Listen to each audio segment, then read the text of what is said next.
Saludos y bendiciones para todos los hermanos acá presentes y nuestros hermanitos que vía internet nos estarán viendo quizá más tardecito. Y estamos muy contentos de poder traer la palabra en este día. Antes de leer la palabra, siempre les comparto a mis hermanitos, tanto aquí como a mis hermanos de internet que son tan lindos conmigo, me quieren tanto. Amén. Mis amigos de allá de Guatemala, de Quetzaltenango, de Cuba y de diferentes lugares. En esta mañana yo le quiero dar gracias al Señor porque el día martes 4 de julio el Señor me permite cumplir un año más.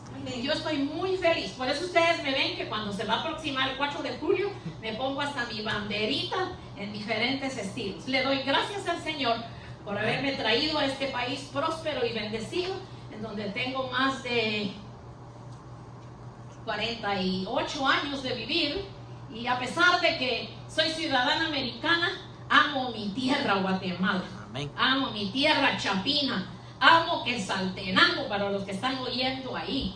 Yo me vine para acá y me hice ciudadana americana, pero eso no quiere decir que me olvide de mi terruño querido por el que oro todos los días, especialmente ahora con las situaciones que se están presentando de la política. Así que muchas gracias, Señor, por permitirme un año más de vida. Y el regalo más grande que tú me has dado es la salvación, Señor, y poder predicarle a mis hermanos y poder ser de bendición para mis hermanos que escuchan la palabra. Muchas gracias, Señor, en el nombre de Jesús. Ahora vamos a traer el tema número 7 de los propósitos de la primera venida de nuestro Señor Jesucristo. Y para eso vamos a leer la palabra en Lucas 19, de los versos 1 en adelante, que dice de la siguiente manera: en el nombre poderoso de Jesús. Habiendo entrado Jesús en Jericó, iba pasando por la ciudad, y sucedió que un varón llamado Zaqueo, que era jefe de los publicanos y rico, procuraba ver quién era Jesús, pero no podía a causa de la multitud, pues era pequeño de estatura. Y corriendo delante subió a un árbol sicómoro para verle, porque había de pasar por ahí. Cuando Jesús llegó a aquel lugar, mirando hacia arriba lo vio y le dijo: Zaqueo, date prisa, desciende, porque hoy es necesario que pose yo en tu casa. Entonces él descendió a prisa y le recibió gozoso. Al ver esto, todos murmuraban diciendo que había entrado a posar con un hombre pecador. Entonces Zaqueo, puesto en pie, dijo al Señor: He aquí, Señor, la mitad de mis bienes doy a los pobres, y si en algo he defraudado a alguno, se lo devuelvo cuadruplicado. Jesús le dijo: Hoy ha venido la salvación a esta casa, por cuanto también es hijo de Abraham. Porque el Hijo del Hombre vino a buscar y a salvar lo que se había perdido. Hermosa palabra, Señor, en la que tú nos vas a hablar. El tema número 7, Señor, en esta mañana hemos leído tu palabra. Y el tema número 7, Señor, es que tú en tu primera venida veniste a llamar.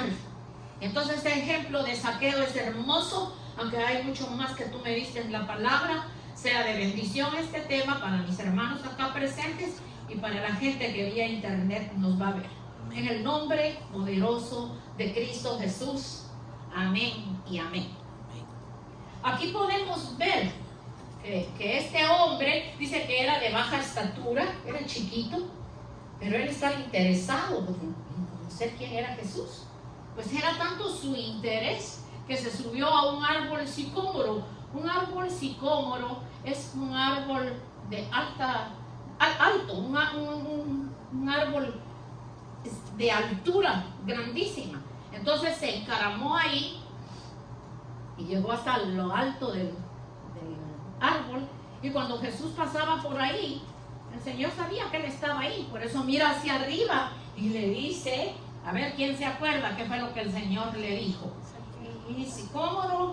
Entonces cuando Jesús llegó a aquel lugar, miró hacia arriba y le vio y le dijo: Zaqueo, date prisa, desciende, porque hoy es necesario que pose yo en tu casa. Entonces estamos hablando que en el tema número 7, el Señor vino a llamar al pecador al arrepentimiento. Pero hay otra parte de llamamiento, y es el llamamiento a nosotros como iglesia para seguir adelante y seguir buscando la santidad, purificarnos cada día para poder irnos el día que el Señor nos venga a buscar. Entonces me llama la atención cuando el Señor le dijo: porque el Hijo del Hombre vino a buscar y a salvar lo que se había perdido. El Señor en ninguna parte de la Biblia dice que Él vino a buscar a los sanos. Yo diría que sanos no había ninguno, ni nosotros tampoco. Sanos no había ninguno, porque desde la desobediencia de nuestros primeros padres quedamos en pecado y en maldición, y el único que vino a quitar ese pecado y esa maldición, siendo clavado en la cruz del Calvario, fue nuestro amado y bendito Salvador. Hay una cita muy hermosa en Miqueas 5:2, en donde dice: pero tú, Belén Éfrata, pequeña para estar entre las familias de Judá, de ti me saldrá el que será Señor en Israel, y sus salidas son desde el principio de los días de la eternidad. Pero para poder corroborar esto, me gustaría que buscáramos Juan 17, pero tal vez solo me voy a llegar hasta el verso de esta hermosa oración que el Señor le hizo a su Padre, en donde le dice en el verso 5: ahora pues, Padre, glorifícame tú al lado tuyo con aquella gloria que tuve contigo antes que el mundo fuese.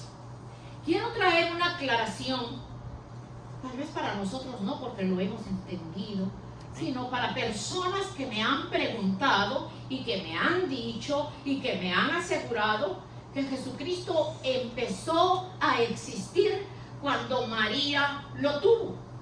Y podemos ver que aquí dice: ahora pues, Padre, glorifícame tú al lado tuyo con aquella gloria que tuve contigo antes que el mundo fuese. Entonces Jesucristo existía antes que el mundo fuese.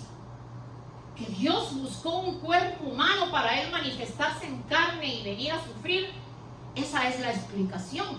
Pero no vamos a decir que porque María lo tuvo, fue que el Señor nació. Ciertamente nació, pero no que es la primera vez que se le dio a Cristo. Que si ella no hubiera prestado su vientre, no tuviéramos a Cristo.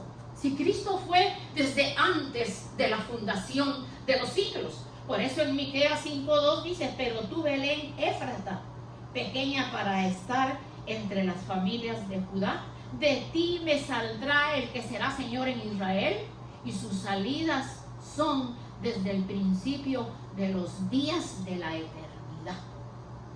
Nosotros no tenemos un Jesús que nació hace más de 2000 años en Belén y que lo tuvo una virgen, sino que Él, para manifestarse en carne y venir a salvar a la humanidad, fue necesario que el Padre lo enviara al vientre de María.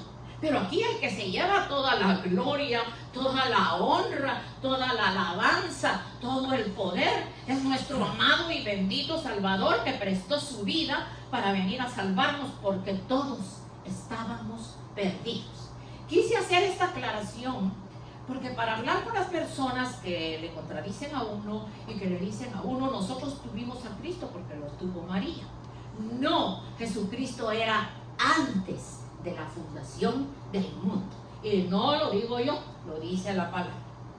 Al decir antes de que Jesús estuviera entre nosotros, o sea, tomara cuerpo para hacer su obra redentora, y eso es lo que conocemos como la primera venida del Señor.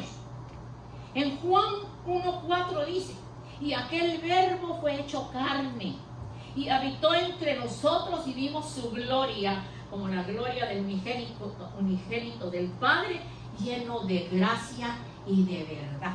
Él trajo la gracia y Él es la verdad. Él es el camino, la verdad y la vida. y nadie llega al Padre sino por Él.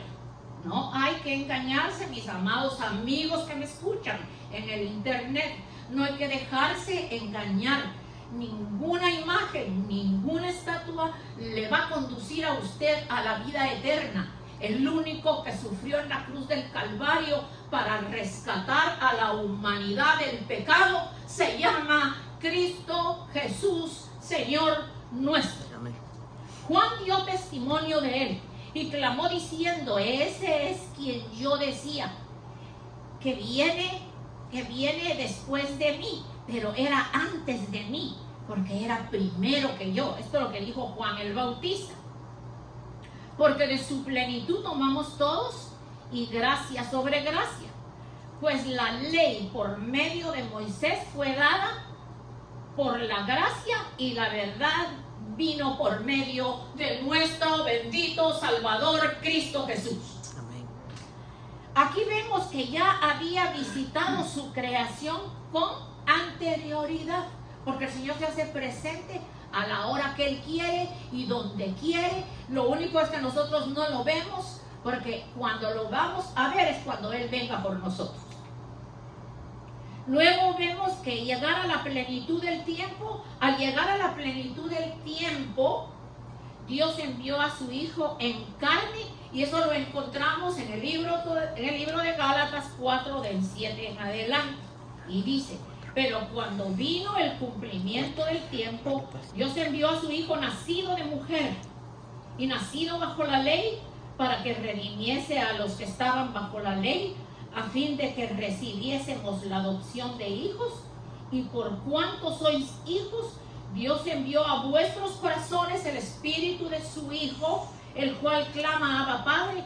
Así que ya no eres esclavo, sino hijo. Y si hijo, también heredero de Dios por medio de Cristo.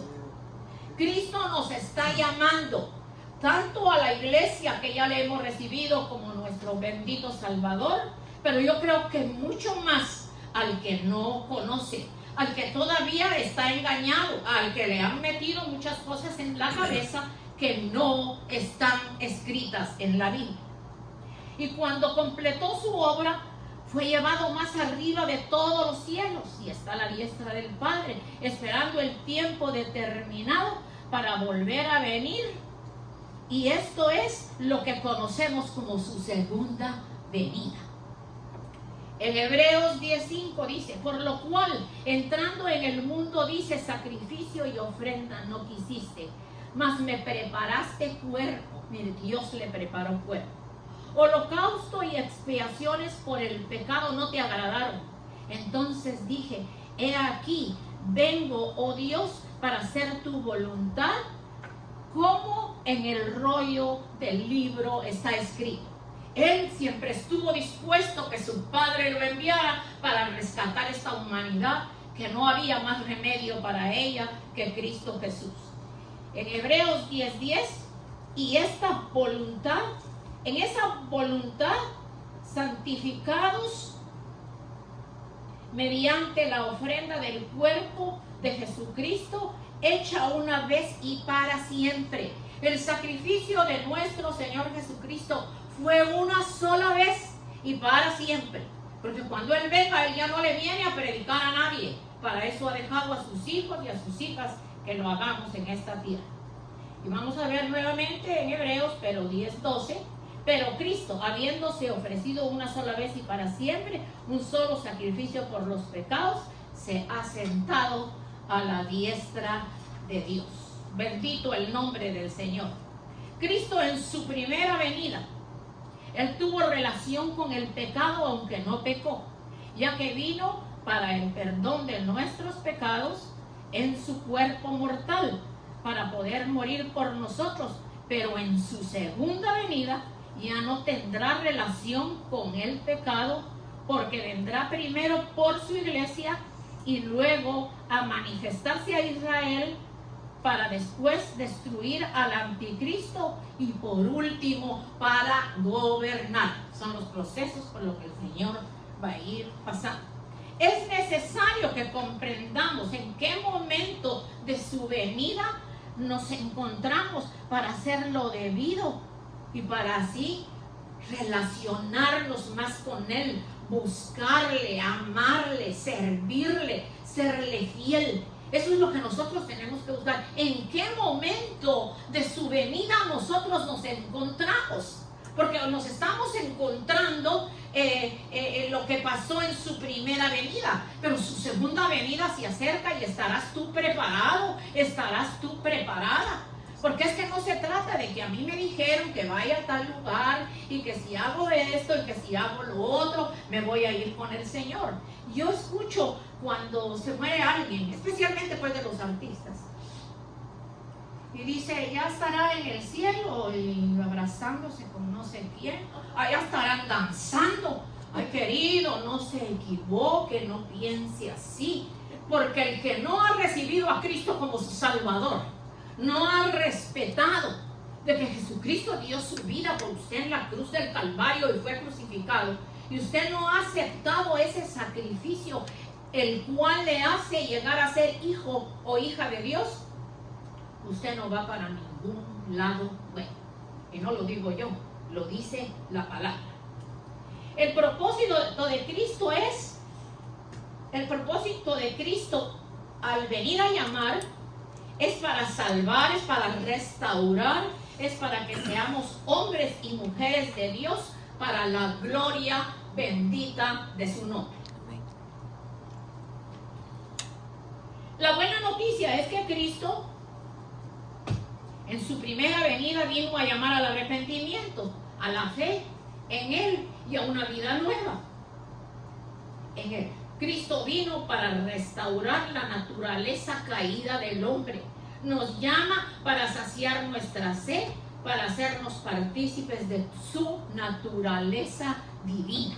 Y fíjese que para que acá diga que Cristo vino para hacernos partícipes de su naturaleza divina, es porque el día que usted acepta el sacrificio de Cristo como lo único que le va a dar salvación y vida eterna, y el Espíritu del Señor entra en usted, ahí es que nosotros nos damos cuenta que estamos en la verdad. Muchos nos califican y que los evangélicos aquí, evangélicos allá. Nosotros somos nacidos de nuevo, porque un día conocimos a Cristo, aceptamos su sacrificio, en una oración le recibimos en nuestro corazón y sentimos su presencia y damos testimonio de que Él vive en nosotros. Y por eso es que nosotros como iglesia de Jesucristo hacemos el llamado a las personas para que conozcan a Jesucristo.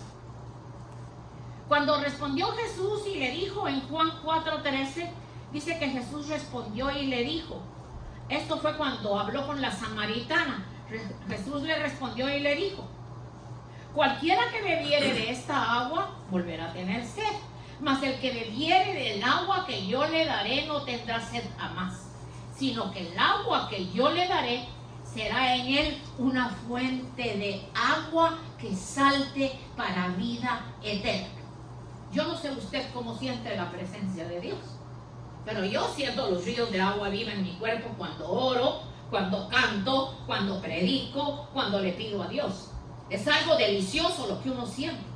Muchos lo sienten como un escalofrío que les empieza de la cabeza a todo el cuerpo, y eso nos asegura que Él está con nosotros. Fíjense que habemos dos grupos de personas: los que ya hemos sido llamados y los que todavía no son salvos. Los que hemos aceptado el sacrificio de Cristo y lo hemos aceptado como nuestro único Salvador, a los que lo hemos aceptado como nuestro único Salvador. Entonces, si hoy estamos viendo que el tema número 7 es que Jesucristo vino a llamar, entonces el Señor no solo está llamando a los pecadores, todos somos pecadores, todavía fallamos, pero el Señor está llamando a la gente que no conoce, pero a su iglesia la está llamando. ¿En dónde está tu tiempo? ¿En dónde está tu tiempo de oración? ¿Estás asistiendo con regularidad a la iglesia? ¿Estás leyendo la palabra? Porque si tú estás leyendo la palabra, esos ríos de agua viva no te van a hacer falta en tu vida, porque todos los días estás bebiendo del agua que salta para vida eterna. Entonces estos dos grupos el que todavía no conoce a Cristo como su Salvador, el Señor me dice en esta mañana en Juan 6:51, yo soy el pan vivo que descendió del cielo. Si alguno come de este pan vivirá para siempre, y el pan que yo también daré por la vida del mundo es mi carne, es su carne. Porque cuando Él fue crucificado, Él dio prácticamente su cuerpo, su carne, crucificada y maltratada, herida, murió y resucitó para darnos vida eterna. Yo siempre he dicho que la iglesia donde usted no le predique que en el sacrificio de Cristo usted obtiene la salvación, y que usted, si le recibe en su corazón, va a tener la presencia de Dios, porque el Espíritu de Dios va a estar dentro de usted. Salga corriendo de donde está y busque al Dios vivo, porque mire aquí, usted puede ver aquí, ¿qué imagen va a ver aquí? Ninguna, porque la imagen y semejanza de Cristo se está haciendo toda una realidad en nuestras vidas. Bendito el nombre del Señor. Entonces el Señor les dice, yo soy el pan vivo que descendió del cielo. Si alguno come de este pan, vivirá para siempre, y el pan que yo también daré por la vida eterna del mundo es mi carne. Bendito el nombre del Señor. En Romanos 18, del 8 en adelante, dice, mas ¿qué dice? Cerca de ti está la palabra, en tu boca, en tu corazón. Esta es la palabra de fe que predicamos, que si confesares con tu boca que Jesús es el Señor y creyeres en tu corazón que Dios le levantó de los muertos, serás salvo. No estamos mintiendo, estamos hablando del libro de Romanos capítulo 10 del 8 en adelante. Serás salvo, porque con el corazón se cree para justicia, pero con la boca se confiesa para salvación. Pues la Escritura dice, todo aquel que en Él creyere no será avergonzado. Yo no soy avergonzada, tú no eres avergonzada. Yo hablo de Cristo aquí como lo hablo en la calle y lo hablo en todas partes, y yo no me avergüenzo cuando me dicen, usted está metida ahí. Oh sí, estoy metida en la gloria bendita de Dios, y duermo tranquila y duermo segura que cuando el Señor venga me va a llevar. Bendito el nombre del Señor. Me llamó mucho la atención este verso de la Biblia que les voy a compartir, que está en Miqueas 6:8, y miren lo que dice. Y esto se lo está diciendo el Señor especialmente a los que ya conocemos a Cristo. Ya se te ha declarado lo que es bueno, ya se te ha dicho lo que de ti espera el Señor: practicar la justicia, amar la misericordia y humillarte ante Dios. Mire qué cosa linda. El profeta Miqueas comparte lo que Dios espera de nosotros. Es un versículo que resume el corazón de la vida del cristiano. Es un versículo de tanta influencia que está escrito en el edificio de la Biblioteca del Congreso aquí en los Estados Unidos, en Washington, D.C. Entonces, ese versículo está puesto en la entrada del edificio, y ahí dice, ya se te ha declarado lo que es bueno, ya se te ha dicho lo que de ti espera el Señor: practicar la justicia, amar la misericordia y humillarte ante tu Dios. Entonces yo pienso, no es que piense, es que es la realidad, es la realidad. Cuando fue escrito este verso en el edificio de la Biblioteca del Congreso aquí en los Estados Unidos, en Washington, D.C., eso fue hecho en los tiempos cuando los anteriores presidentes tenían temor verdadero de Dios en su corazón. No de que cierran ahora la Biblia y cuando van a investir un nuevo presidente, sea aquí en los Estados Unidos o en cualquier país, poner la mano en la Biblia es algo delicado. Mejor fuera que no la pusieran, porque ni una tilde de lo que está aquí saben. Porque si supieran que al tener a Cristo en su corazón podrían gobernar mejor un país y no estuvieran en las situaciones que están ahora, matándose unos a otros porque unos quieren a un candidato, otros quieren al otro, y es un descontrol completo. Pero cuando se tiene a Dios es diferente. Aquí en los Estados Unidos, los presidentes, no recuerdo de qué años, tenían temor de Dios en su corazón. Aquí se oraba en las escuelas, se oraba en las oficinas, se oraba en todas partes. Aquí no había prohibición. Ahora no. Ahora usted va a diferentes lugares y, como me decía un hermano esta mañana, de que un hombre que encontró con cachos, pues aquí no recuerdo el estado, aquí en Estados Unidos, hay un lugar en donde, según dicen ellos, es Satanás, que el Señor lo reprenda, y tienen una imagen con un demonio con cachos, y se llama la iglesia satánica más grande de los Estados Unidos. Entonces, eso sí lo han permitido. La oración la quitaron, sacaron al Señor de las escuelas, sacaron al Señor de las oficinas gubernamentales, no lo toman en cuenta. Por eso es que el mundo está como está. Fíjese que el hecho de poner este versículo ahí demuestra la importancia que los primeros fundadores de la nación americana vieron en el versículo, y como es algo fundamental, esto es algo fundamental para una sociedad, es algo fundamental para el cristiano. Los cristianos de aquel tiempo eran gente con temor de Dios. Hoy lo mismo le da a la gente venir a la iglesia que no venir. Hoy en día lo mismo le da leer la Biblia que no leerla. Se vive un evangelio muy fácil. Soy cristiano, pero de nombre, de boca, pero cristiano verdadero, el que intercede, el que ora, el que lee la palabra, el que ayuna, el que busca a Dios con todo su corazón. Esos son contados. Y nosotros nos tenemos que poner las pilas, mis amados hermanos, porque el tiempo que estamos viviendo es tiempo muy fuerte, que se vienen cosas fuertes. Y nosotros tenemos que estar fortalecidos y buscando a Dios. Ya no podemos ser cristianos a medias. Fíjese que para nosotros llegar a ser la novia de Jesucristo, hay ciertas, no las tengo todas porque son tantas, pero para poder hacer la novia de Jesucristo, para poder escuchar el llamado que Dios nos está haciendo, entonces buscar estas características, esto nos hace el llamado del Señor. Y las características son las siguientes. Número 1, el sujetarse a Dios, a las autoridades delegadas por Dios, y reconocer la autoridad. Eso es bien importante. El que no respeta las autoridades puestas en la iglesia está fallando, porque Dios ha puesto un pastor, ha puesto una pastora, y no se le puede tomar así como que es cualquier cosa. Eso es una falta de respeto.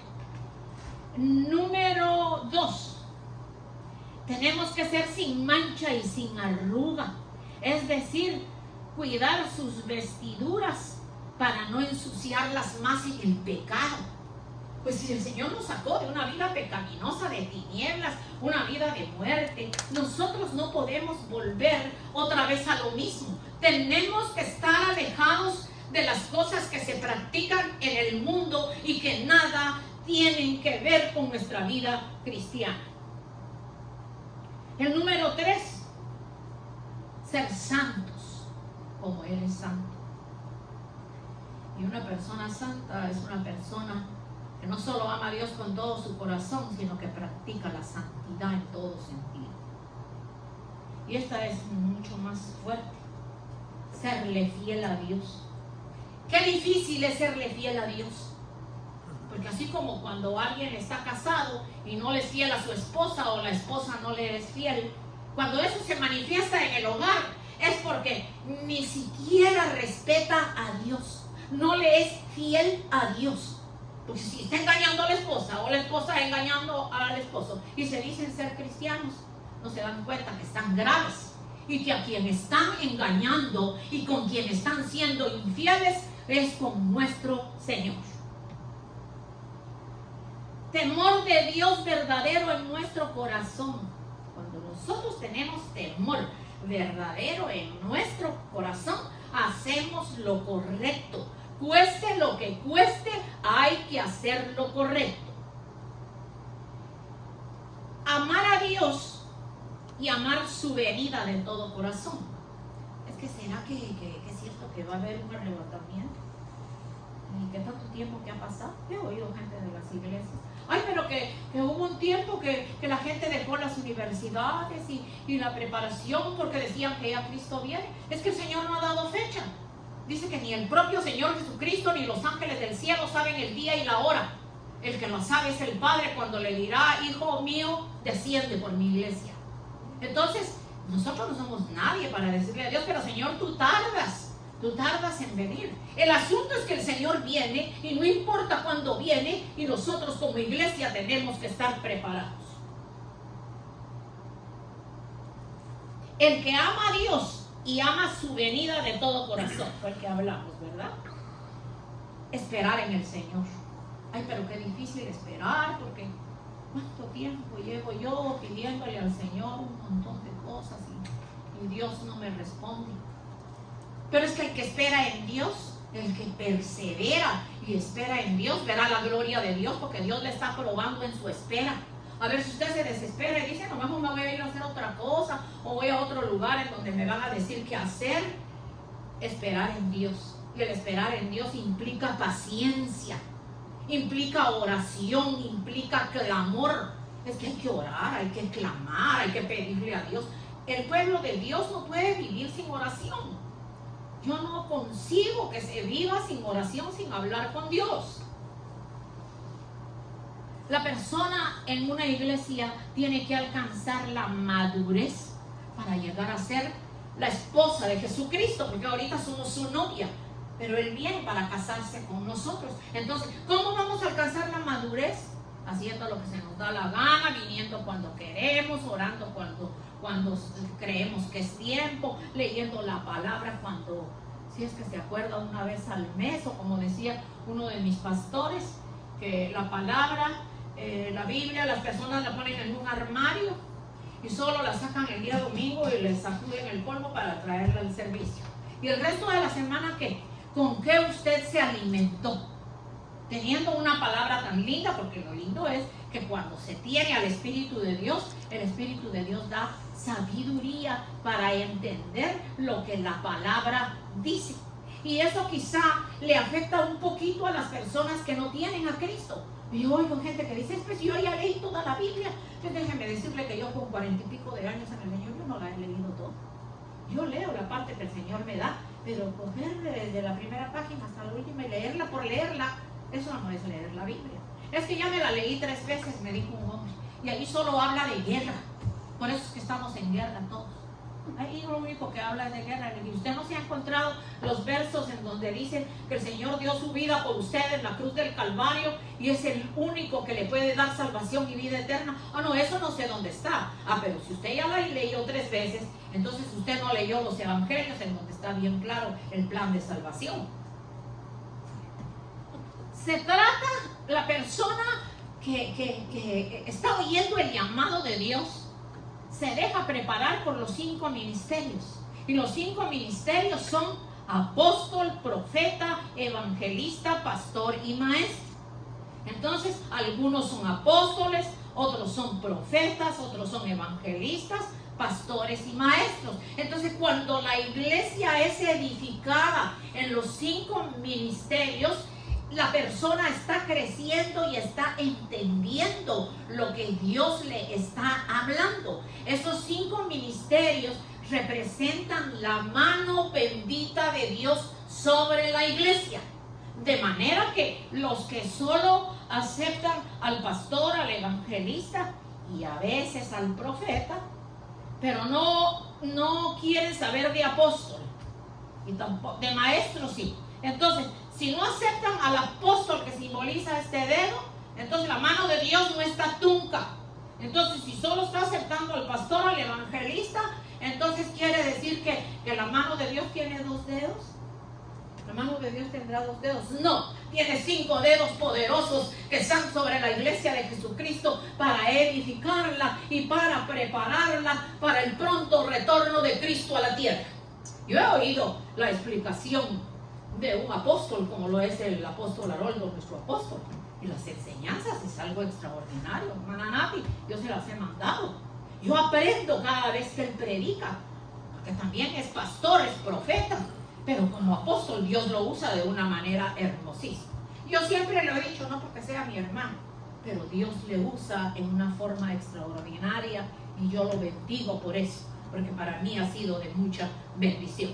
Entonces, el que está escuchando el llamado de Dios se debe dejar preparar por los 5 ministerios, que son apóstol, profeta, evangelista, pastor y maestro.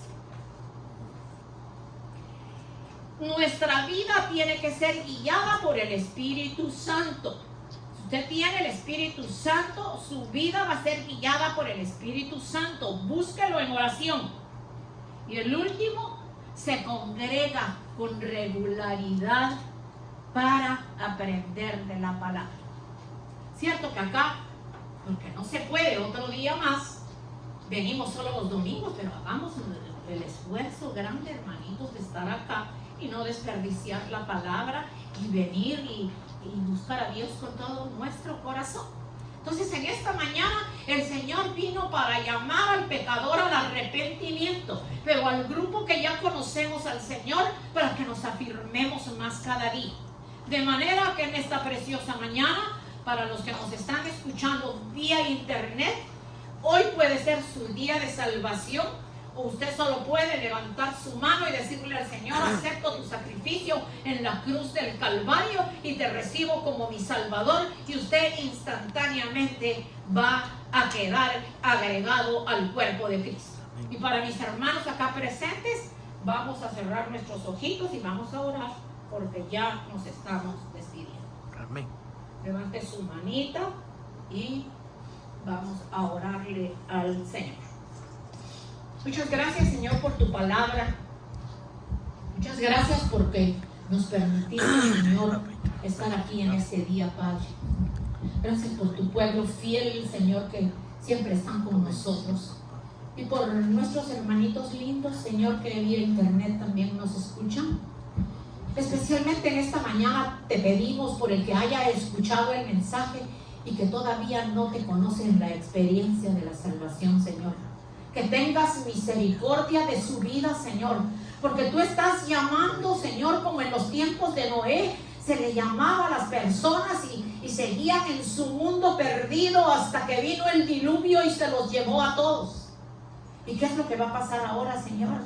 Que cuando tú vengas en el arrebatamiento de la iglesia, ¿quiénes son los que nos vamos a ir, Señor? Aquellos que te hemos buscado con todo nuestro corazón, que nos dejamos mover por tu Espíritu Santo, que te buscamos de todo corazón. Por favor, Señor, bendice a mis hermanos acá presentes que levantaron la mano. Dale sabiduría, dales entendimiento.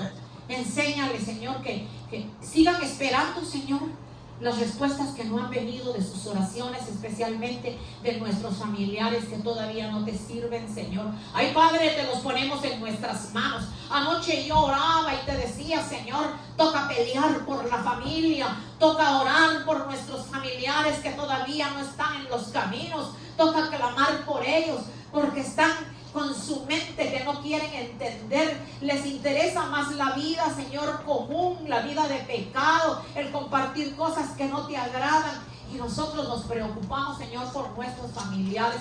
Por favor, Señor, te los ponemos en tus manos, a todos nuestros familiares, a la familia de mis hermanos, a los que todavía no te sirven, Señor, que ellos puedan seguir esperando en ti, que tú vas a hacer la obra preciosa.